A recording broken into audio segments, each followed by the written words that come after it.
Yeet! What's good, guys? It's BBNess, and I'm here to bring you my Ais Wallenstein build. Now, this whole build just revolves around Ais Wallenstein and is by all means not any kind of like OP build whatsoever. So if you were hoping to gain some like nuking kind of abilities or builds here, it's in the wrong video. This is just primarily for what I see in Ais Wallenstein. The blood code I chose was Ishtar, primarily because it gives me the extra 10 Iker. I like having an Iker in stock, so this is why I pick it. Now for my gear, I do have Ice Blood Fortification. Reason why I have the Ice Blood is because it takes form of a rapier, which in Danmachi, that's what Ais Wallenstein practically uses. It's her Durandal. And also it keeps your mobility at a quick, even with the fortification on, which I think was pretty nice. Secondary weapon doesn't really matter all that much.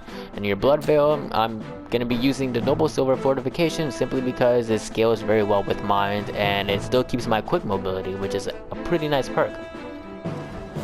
Now for my passives, I have strength and dexterity up. Reason being, you absolutely need dexterity, otherwise you won't be able to use your weapons.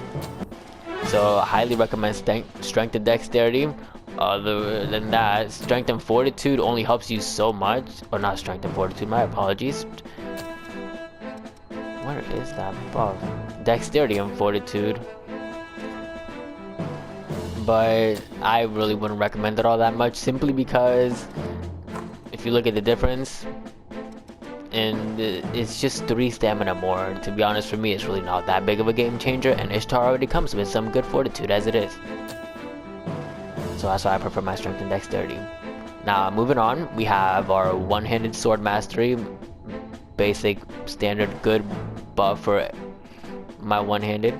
You got increased give speed because for Ais Wallenstein we're looking for a fast hitter. Now for my last passive, I have swift destruction, and simply because it capitalizes your damage to the maximum of its ability, because we're at quick mobility.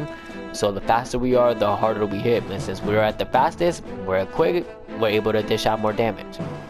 Now for my gifts, I did pick Severing Abyss simply because it reminds me a lot of Lil Rafalga when she uses it. It's a very hard hitting move, and I consider this like one of the hardest hitting one-handed moves in the game.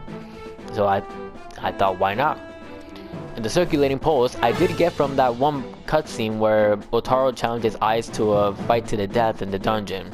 When Ais comes rushing towards him, she unleashes a barrage at him, which circulating pulse is also a barrage. Now for my next one, I picked gift prowess simply because, again, we do want to be as fast as possible, being Ais. And this one I basically picked because on a whim you're able to dodge whatever ability in case you come off a slow swing off of your Ice Blood or anything like that. You're able to just one Iker and it has a cooldown of less than a second. So if you're finding, you know, a move that's too difficult to dodge, Shifting Hollow is always pretty good.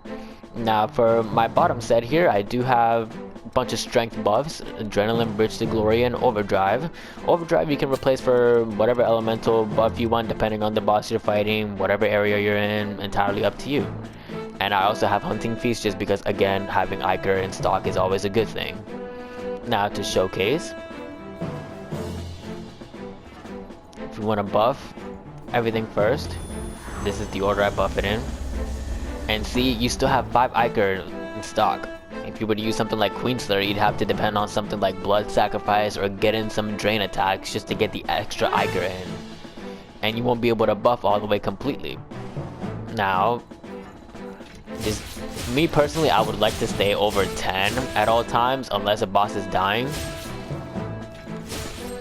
So this is the combination. Basically this build revolves around when the boss is down. You want to be able to capitalize on that, and this also works very well considering we have the double gift speed. We can, for example, when a boss comes off a move, you can simply hit him with the and still have enough time to move out of the way just to get a little damage. And now when they're completely down, this is the combination you want to look for. And you're still able to dodge out of the way, gain maybe a couple hits more before they get up, just depending on the boss. But this is practically the gist of this build. And now that is all I have for now. I will go and fight the Queen's Knight Reborn just to showcase the build a little bit. Thank you guys so much once again, and I will see you guys later. Peace.